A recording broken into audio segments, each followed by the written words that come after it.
Eu gostaria de cumprimentar todas as pessoas que têm nos assistido durante esses tempos, né? E peço a Deus que abençoe a todos vocês. Hoje nós vamos continuar nossos assuntos sobre tratamentos naturais, né? Tratamentos que eu fiz durante a minha vida como terapeuta e que deu resultado. Tanto que eu escrevi um livro, está aí na tela, né? Receitas que deram certo. Aquelas receitas que a pessoa se sentiu bem, se recuperou, eu fui escrevendo ao longo de 58 anos. E com esse negócio do vírus, muita gente não pôde ir no médico. Quer dizer, ninguém fala em outras doenças, só se fala no vírus, mas as outras doenças continuam. Ontem mesmo, numa reportagem à noite, eu escutei que o câncer, por exemplo, 80% deixou de ser diagnosticado. Pessoas com câncer que não tiveram tratamento algum porque não pôde, né? Não ficou sabendo. Então, eu gostaria de hoje, por alguns minutos, falar mais algumas coisas sobre isso. No livro de São Marcos, no capítulo 4, verso de 35 a 41, lá fala de Jesus e os seus discípulos, eles entraram num barco. E o barco foi atravessando o mar da Galileia. E se abateu uma grande tempestade. A Bíblia fala que as ondas quase cobriu o barco e os discípulos apavorados, assustados, que eles iam afundar. Aí foram até Jesus e ele estava dormindo. Olha só a confiança que ele tinha no Pai, né? 12 apavorados, com medo de morrer, e Jesus dormindo. Aí acordaram Jesus, ainda deram até uma bronca dele, falou, mestre, você não se preocupa com a gente? Ainda Jesus falou, homem de pouca fé, né? Aí Jesus se levantou, olhou para o mar e disse, mar, aquieta. E o mar aquietou na hora. Até os discípulos falaram, nossa, quem é esse que até o mar, as fúrias das ondas, obedece? Eu tive lendo há um tempo atrás sobre o mar da Galileia. Para cessar uma tempestade daquela, precisaria ter uma força contrária equivalente a várias bombas atômicas daquela que os Estados Unidos jogou sobre o Japão em Hiroshima, no final da guerra, em 45. Então, a voz de Jesus ela é poderosa, equivale a várias bombas atômicas. Tem a história de Lázaro.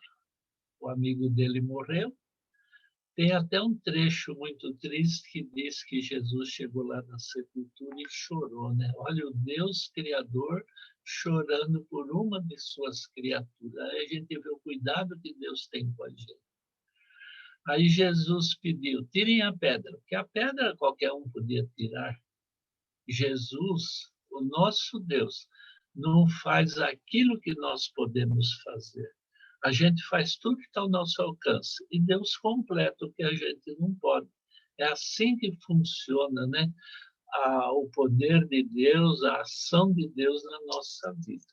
Então, eles tiraram o barco, olha só, estou falando de tempestade e confundir, né? Tiraram a pedra, ficou exposta lá aquele buraco na pedra. Jesus olhou para dentro e falou assim, Lázaro, sai para fora. E o Lázaro saiu para fora. No livro Desejados às Nações, lá diz assim, quando Jesus falou, Lázaro, sai para fora, só o Lázaro saiu. Se Jesus tivesse falado, sai para fora, todos os mortos, desde o tempo de Adão, teriam saído da sepultura. Tal é o poder que o nosso Deus tem. E lendo nas páginas da Bíblia, o Novo Testamento, os Evangelhos, a gente vê vários milagres, né? Aliás, um monte de milagres, tanto que São João diz que se tudo que Jesus fez fosse escrito, não caberia no mundo tanto livro. Então, Jesus ele falava e acontecia o milagre. Vocês lembram em Jericó? Jesus ia passando, aquele cego começou a gritar, né? Jesus, filho de Davi, Jesus, filho de Davi. Aí Jesus parou, atendeu ele e falou, o que você quer que eu faça? Aí o cego falou, eu quero ver. Olha que oração curta, hein? Isso aí é um exemplo para nós. A gente pensa que fazendo aquelas orações quilométricas, cansativas, Deus vai ouvir. Mas olha a oração que o cego fez, o cego, né? Jesus falou, o que você quer? Ele falou, eu quero ver. Então vê. Pronto, passou a ver. Olha que interessante, né? Ou aqueles leprosos, um deles chegou perto de Jesus e falou, mestre, se tu quiseres, eu serei limpo. Aí Jesus falou, eu quero. E ele ficou limpo e foi embora feliz com a cura da sua doença. Esse é o Deus que nós adoramos. Mas acontece uma coisa curiosa: a natureza foi criada por Deus, nada veio por acaso. E Jesus fez alguns milagres usando a natureza. Aquele cego de nascença, né? Que nasceu cego. Aí todo mundo falava, ele nasceu cego, que é pecador, a sua família é pecadora. Eles entendiam que a doença era resultado de alguém ter pecado. Se fosse assim, o mundo inteiro era doente, né? Era um imenso hospital. Jesus chegou perto dele e a Bíblia fala, ele pegou terra, argila, cuspiu, fez um barro e pôs nos olhos dele. E ele passou a ver. Vocês vejam que Jesus aí podia ter falado para ele, começa a ver. Ele começava a ver. Mas não, Jesus usou um elemento da natureza para que ele voltasse a ver. Vocês sabem que uma vez, eu já trabalhei em 14 estados, né, fazendo palestras, atendendo as pessoas, e eu estava em Tocantins, e lá em Palmas, né? E a minha esposa estava junto na época. E ela adoeceu. E eu não tinha nada que fazer para ajudar. Aí eu voltei para São Paulo. Eram, né, 2.500 quilômetros. Eu gastei 28 horas na estrada. Eu não parei, não parei. Eu tinha um colchãozinho que eu levava no carro para ela deitar no banco do meio do carro. E ela veio deitada, eu vim embora direto. 28 horas de estrada. Quando eu cheguei em casa, lá em Artur Nogueira, deu para fazer os tratamentos, ela ficou boa, graças a Deus, na época. Mas eu fiquei com uma mancha no olho, uma mancha. Aí o que eu fiz? Não sabia o que fazer, porque um terapeuta, um fitoterapeuta como eu, não tem como diagnosticar uma doença. Não, não tem. O médico, sim, o médico tem aparelhos, laboratório, faz exames, faz um monte de coisa, ele fica sabendo. Por isso que a gente não pode dispensar o uso do médico. Eu tenho que saber a doença que eu tenho para saber qual é o tratamento a ser feito. Eu fui no oftalmo e ele olhou meus olhos, aí ele falou assim, senhor José, o senhor está com problema de descolamento da retina. Vocês sabem, descolamento de retina é um problema sério. Aquele jogador, o Tostão, né, que era da seleção brasileira, um jogador excelente, ele teve descolamento da retina numa bolada que ele levou no rosto, no jogo. E ele teve descolamento da retina. Hoje ele é jornalista. Se eu não me engano, ele se formou também em odontologia. Mas ele parou com o jogo. E o doutor lá, ele olhou para mim e falou, olha, você está com descolamento da retina. Mas não se preocupa, não. Você está velho mesmo? Larga para lá. Olha, me chamou de velho. E eu não sou velho, eu estou em decomposição já, né? Estou já no fim da vida. Mas fui embora para casa. E eu usava argila com chá de camomila. Faz aquele barro, né? Um cataplasma. Aí a gente passa óleo na sobrancelha para a argila não agrudar na sobrancelha. E eu deixava no mínimo uma hora. E a mancha sumiu. Eu não tenho descolamento da retina. Enxergo perfeito, sem problema, leio. Sumiu, sumiu. Eu usei um tratamento que eu vi na Bíblia e deu certo, né? Então, a argila é muito boa, eu gosto de usar argila, ela é útil para várias coisas, né. O samaritano, a Bíblia fala sobre o samaritano, né, o bom samaritano, lá no capítulo de João, no livro de São João, capítulo 11, que ele foi assaltado na estrada e ele ficou todo ferido, machucado. E aí passou um, não ajudou, passou o outro, não ajudou, mas passou um outro, um terceiro, que viu e se condoeu daquela pessoa e foi lá para ajudá-lo, né? E ele foi lá ajudar. E a Bíblia fala uma coisa interessante. O que ele fez naquele homem caído e ferido? Ele passou óleo de oliva com suco de uva. Aí ele pegou aquele homem lá ferido, levou lá para a cidadezinha, né, para um lugarejo, deixou ele numa estalagem, lá numa pousada, e falou: olha, o que ele precisar, você pode dar, que na volta eu pago tudo, tá bom? Uma boa atitude dessa pessoa. Por isso que a Bíblia fala, o bom samaritano, né?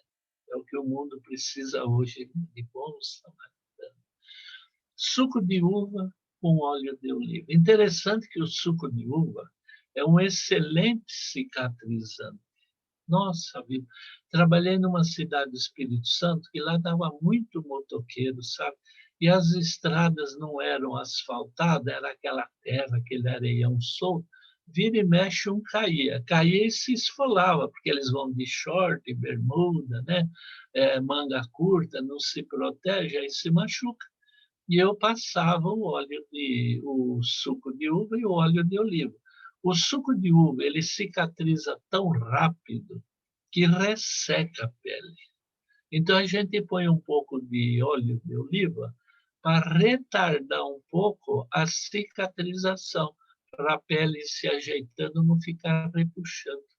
Interessante, né? Eu estava numa casa em Brasília. O meu filho, ele tinha viajado, ele é pastor lá, né?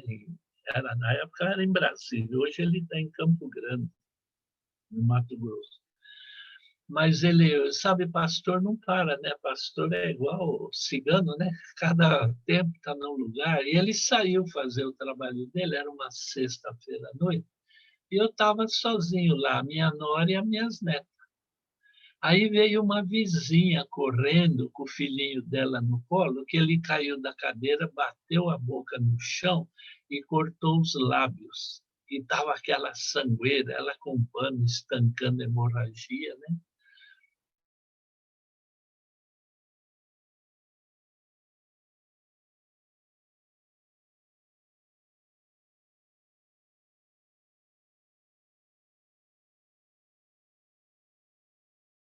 Aí eu peguei suco de uva, que eles sempre têm em casa, eles usam bastante. Peguei suco de uva, pus na boca do menino. E falei para ele ficar enxaguando a boca com aquela uva. E ele fez. Aí eu falei, agora você bebe, porque o sangue era dele mesmo, não tinha problema, né? E ele bebeu, aí eu pus mais suco de uva. Daí a pouco ele já estava brincando com as minhas netas, não tinha mais sangramento. Às vezes a gente arranca um dente, tarde da noite, está sangrando. Para que ir no pronto-socorro? Não, não, não. Põe suco de uva, fica segurando, que ele causa acaba com aquela hemorragia. O suco de uva é extraordinário. Tem um trecho na Bíblia que São Paulo, ele fala lá, está em Timóteo, né? Para o Timóteo beber suco de uva. Na Bíblia está falando vinho, mas o vinho, como a gente sabe, é vendido no bar, no boteco. O vinho é uma bebida alcoólica. De uva só deve ter a cor, né? Porque é uma química danada aquilo. A Bíblia traduziram por vinho, mas na verdade é o suco de uva puro. Então, Paulo diz para Timóteo: Timóteo, beba suco de uva por causa da tua enfermidade no estômago. Eu até anotei aqui a passagem, está em 1 Timóteo capítulo 5, verso 23. O estômago, tem pessoas que trabalham o dia todo, à noite vai para a escola, sai do trabalho, vai para a escola, não tem como comer. Quando ele sai tarde da noite da escola, ele chega em casa com fome, é natural. Aí ele vai comer. Só que aí ele vai ter sono, ele vai dormir com a barriga cheia. Aí o cérebro não dorme, o cérebro fica acordado, mandando sangue para o estômago para poder ter a digestão. Isso daí provoca um estresse, uma canseira no estômago. Aí a gente chama esse problema de dispepsia. A pessoa levanta de manhã sem fome, não quer comer nada, nada, nada, não pode pôr nada na boca. E vocês sabem que o melhor alimento é de manhã. Tem até um ditado que diz assim: de manhã a gente come como um rei, no almoço como um príncipe e à noite como um mendigo, porque a gente deve deitar pelo menos 4 horas depois da última refeição. Porque quando a gente dorme, deita para dormir, o estômago também tem que dormir. E o suco de uva, quem está com essa dispepsia, à noite ele come, porque está com fome, coitado, tem que comer, mas de manhã ele não tem apetite para nada, tem até a boca amarga, não consegue comer nada. Qual é o remédio? De manhã beber um copo de suco de uva, vários dias de manhã. Com poucos dias ele já está comendo normal de manhã, acabou o estresse, o problema do estômago dele. Vocês veem que não é difícil cuidar da saúde, né? A gente tem um remédio que é infalível, é o que Paulo usava também. Tem um outro trecho na vida de Paulo, está em Timóteo 4, verso 20. Ele diz assim: o Trófimo eu deixei doente lá na cidade. Paulo, aquele homem que curou tanta gente, ele podia ter curado, não podia? Podia. Mas ele deixou ele doente e pediu oração para que Deus abençoasse ele se recuperasse. Nem todo mundo hoje vai sarar com remédio, mas com oração é a garantia que a gente tem que Deus nos ouve. Esse é o mais poderoso remédio. Primeira coisa, ficou doente? Busque a Deus. Precisa ir no médico? Vai no médico. Mas pede a Deus para indicar um bom profissional. Ele vai dar remédio, e isso vai tomar o remédio, mas pede a Deus para ele ter dado um remédio que funcione, que seja bom. Em tudo, São Paulo fala, dai graças a Deus. É assim que funcionam as coisas. Um tratamento natural, feito de maneira natural, o resultado é natural, né? Pode dar certo, pode dar errado. Agora, um tratamento natural feito com as bênçãos de Deus, o resultado é sobrenatural. Então, adoeceu? Busque Deus, converse com Ele. Ele está sempre pronto a nos atender. Faça isso. É uma nova experiência na vida. Isso dá confiança para a gente viver tranquilo, sabendo que Deus cuida de nós. Deus abençoe vocês. Amém.